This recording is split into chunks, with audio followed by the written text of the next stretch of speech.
o discurso processual pode ser poético?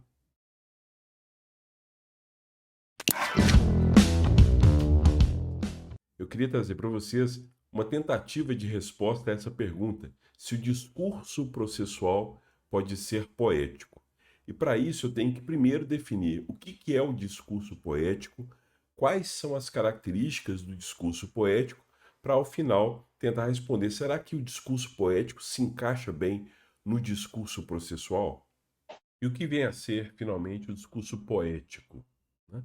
O discurso poético, ele trabalha com uma lógica muito diferente dos discursos anteriores. É muito diferente do discurso apodítico, do discurso retórico, do discurso dialético. É muito diferente. Até mesmo na sua estrutura, porque você não vai ver no discurso poético, pelo menos via de regra, a ideia do silogismo, do raciocínio dedutivo, né?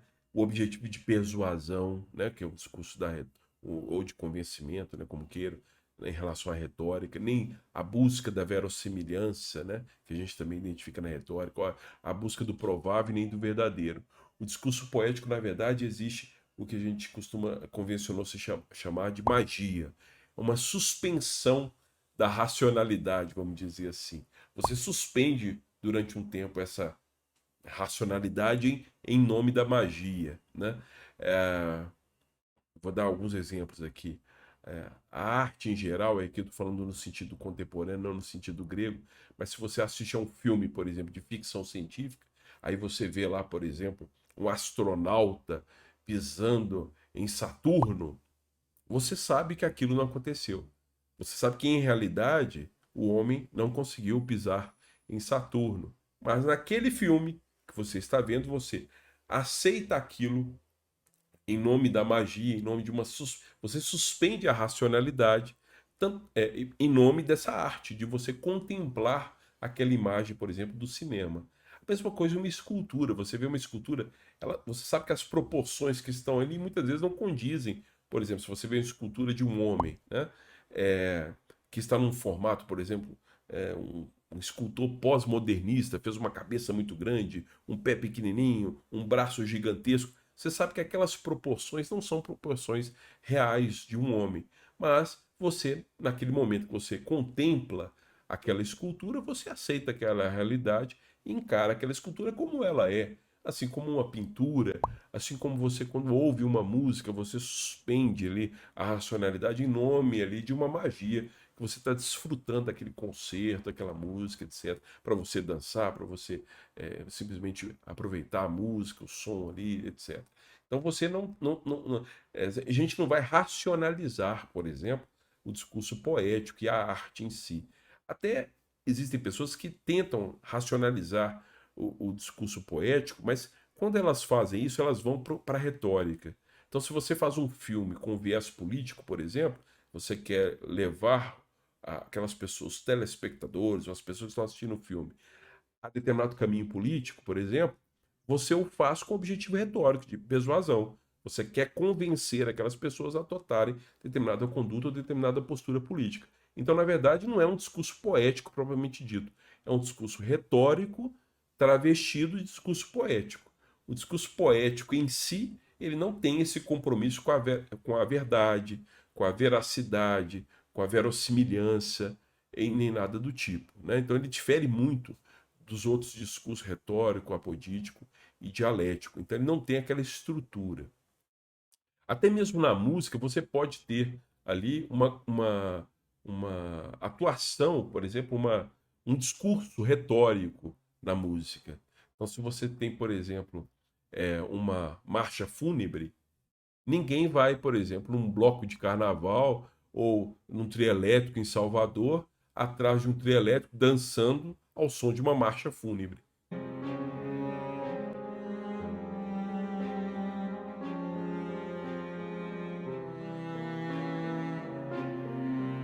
Não, porque aquela música da marcha fúnebre, ela acaba induzindo aquela pessoa que escuta a marcha fúnebre a uma conduta diferente. Ninguém vai sair sambando diante de uma marcha fúnebre. Assim como ninguém vai tocar um samba, vamos falar assim, a maioria das pessoas vão falar assim dessa forma. Não vai tocar um samba, por exemplo, no velório, né? a não ser que seja vontade da pessoa que faleceu e que aquela vontade seja cumprida. Mas não é algo tão comum, vamos dizer assim. Então, o que acontece? Quando você tem algumas músicas que nos induzem a determinada conduta, aquela música tem uma perspectiva retórica também. Elas estão te induzindo, estão te persuadindo a algo, né? Mesma coisa se a música tiver uma letra com viés político, alguma coisa do tipo. Mas o discurso poético em si, ele se baseia na magia, na suspensão da racionalidade em nome de uma contemplação. Nem sempre você vai entender a escultura, o quadro ou mesmo o filme. É lógico que filme norte-americano, filme de Hollywood, normalmente tem aquele padrão, né, de filme que a gente tem uma racionalidade embutida ali nos filmes, tem início, meio e fim. Mas se você assistir filmes de muitas outras nacionalidades, você vai perceber que nem todo filme ele tem aquela estrutura de início, meio e fim que a gente encontra nos filmes de Hollywood. Muitas vezes o filme ele simplesmente passa uma sensação. Existem filmes que nós assistimos, por exemplo, especialmente de outras escolas de cinema, que nós não entendemos muito bem o filme em si, a história e o enredo do filme em si. O filme se baseia numa sensação prazerosa, não prazerosa, né? Muitas vezes se baseia em imagens, na estética, e muitas vezes você não entende propriamente qual que é o papel dos personagens, qual que é o enredo, etc. Normalmente são filmes que não são muito compreendidos pelo público em geral. Apenas pessoas que realmente entendem de arte, de cinema e etc., que conseguem apreciar esse tipo de filme. Mesma coisa, um quadro, uma pintura, por exemplo, em que muitas vezes você não identifica nem as formas que estão na pintura, e tem muita gente que fala assim: o que é esse quadro aqui, todo manchado de tinta? Isso não tem sentido. Esse quadro vale não sei quantos milhões de euros, né? Um quadro todo manchado e borrado de tinta, ele não vê sentido para aquilo, né? Por quê? Porque, obviamente, ele quer identificar uma racionalidade naquele quadro e nem sempre tem essa racionalidade. Porque essa é uma característica do discurso poético, se desgarrar dessa estrutura lógica do discurso apodístico, também, que é também presente no discurso dialético e retórico. Então, essa é uma questão que eu queria trazer para vocês. O discurso poético, normalmente, ele se apresenta na pintura, na escultura, na música, na poesia, né? E nas artes em geral, aqui usando esse sentido contemporâneo. Ele não tem nenhum compromisso com a estrutura lógica, argumentativa que a gente encontra nos outros discursos, tanto é que no órgão ele quase sempre ele não está presente, o discurso poético não está presente no órgão. Ele foi retirado do órgão em determinada época e colocado fora justamente porque ele foge dessa lógica aristotélica, mas eu entendo que ele deveria estar assim no órgão, deveria compor o órgão, os trechos, os fragmentos deixados por Aristóteles em relação à arte poética ou discurso poético, porque ele compõe essa forma de pensar humana. O ser humano nem sempre pensa de forma dedutiva e silogística. A arte, ela é necessária para a condição humana. O ser humano é feito só de razão. Quando alguém dança ao som de uma música, e isso não é um ato propriamente racional, né? Se a gente for pensar bem do ponto de vista racional, não tem muito sentido a pessoa ficar lá dançando, né? Mas um discurso poético, é uma magia, né? A dança, ela é uma espécie de contemplação, de prazer, né? Que a pessoa pode ter, por exemplo. Ou mesmo a contemplação, você ver alguém dançando, né? Alguém tocando um instrumento ou coisa do tipo. Isso não passa exatamente pela racionalidade. E muita gente fala, inclusive, que futebol, né? O futebol é arte, né? E de certa forma, se a gente for carregar de racionalidade o futebol, não tem muita racionalidade mesmo. A gente vê lá 11 homens de cada lado correndo atrás de uma bola para colocar num retângulo, né? É um negócio que foge da racionalidade. Mesmo assim, a gente não vibra, a gente não grita gol, a gente comemora. Isso não é exatamente racional, porque o ser humano não é 100% racional. Então, por isso que existe a poesia, a poética, o discurso poético, para suspender essa racionalidade durante alguns momentos, para que a gente possa embarcar nessa magia do discurso poético. E neste ponto, eu penso que a gente consegue responder aquela pergunta inicial: se o discurso processual pode ser poético. Por que eu estou trazendo essa pergunta? Um dos fatores é que eu tenho percebido, e não é de agora, desde a década de 90 eu percebo isso, imagino que antes também era assim, uma série de decisões jurisprudenciais, especialmente decisões do do STJ, do STF, em que comumente citam poemas, trechos de livros literários, de romances, para fundamentar sua decisão.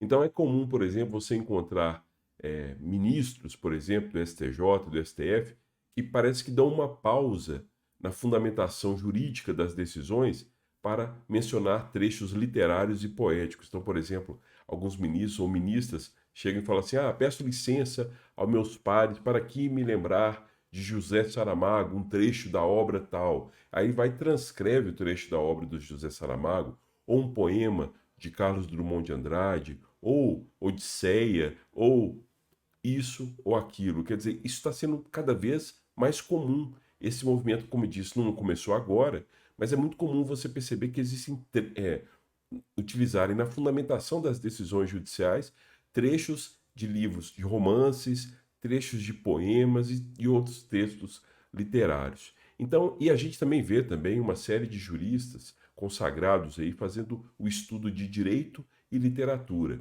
Bom, é claro que eu, como jurista e leitor, é lógico que eu gosto de literatura, conheço as escolas, tento, na medida do possível, aprofundar isso desde a adolescência, eu tenho esse gosto. Mas uma coisa é, eu entendo, a fundamentação jurídica das decisões. Outra coisa é a questão literária, os poemas, os romances.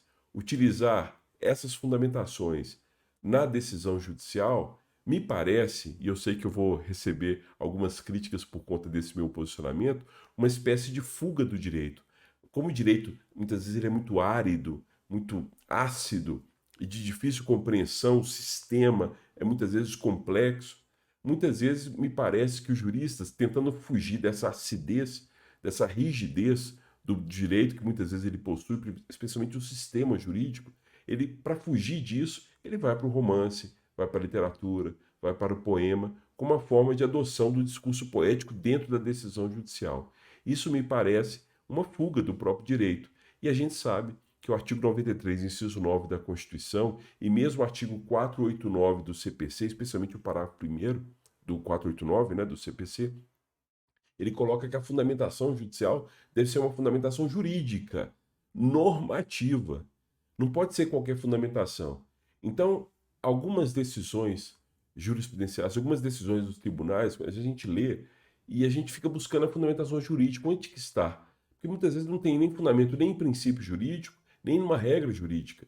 Então, citação de trechos literários, de poemas, muitas vezes me parece uma fuga do direito. E essa fundamentação jurídica, na verdade, ela nem existe. Se porventura o magistrado se basear apenas em trechos literários, trechos de poema. É uma fuga, né? É uma adoção da magia que eu mencionei para vocês aí, uma forma de fuga do direito. E essa decisão, se a gente pegar e analisar bem o parágrafo 1º do artigo 489 do CPC, na verdade ela é desprovida de fundamentação e, portanto, ela deve ser anulada. Então, assim, eu não tenho nada contra a ideia de estudar direito e literatura, mas como uma forma de ilustração, uma forma de prazer até, né? Mas daí a adotar a lógica literária, poética, como fundamentação jurídica e no discurso processual, eu penso que aí já tem uma distância grande, porque a própria lei, tanto a Constituição quanto o Código de Processo Civil, nos proíbe de utilizar fundamentação não jurídica, não normativa. Agora, é claro que se porventura o jurista entende que para direito vale qualquer coisa, que você pode utilizar qualquer tipo de fundamentação e que o direito pode beber em outras fontes e tal, como eu sei que muitos defendem essa ideia, aí realmente vai virar a regra do vale tudo. Então você pode citar qualquer coisa, pode citar trechos de textos religiosos, poemas, poesias, trechos literários, e aí a Constituição e as leis se tornam dispensáveis. Mas é sempre bom lembrar o princípio da legalidade e o princípio da reserva legal. Ninguém é obrigado a fazer ou deixar de fazer alguma coisa senão em virtude de lei. A Constituição não diz que ninguém é obrigado a fazer ou deixar de fazer alguma coisa senão em virtude dos poemas ou dos trechos literários. Então, fica aí esse meu posicionamento, que é muito específico e jurídico quanto a esse tema. Para mim, o discurso poético não pode ser utilizado como fundamentação jurídica e nem no discurso processual. Sei que não é todo mundo que vai concordar comigo, mas esse é um posicionamento e me reservo no direito de mudar de ideia amanhã. Um abraço.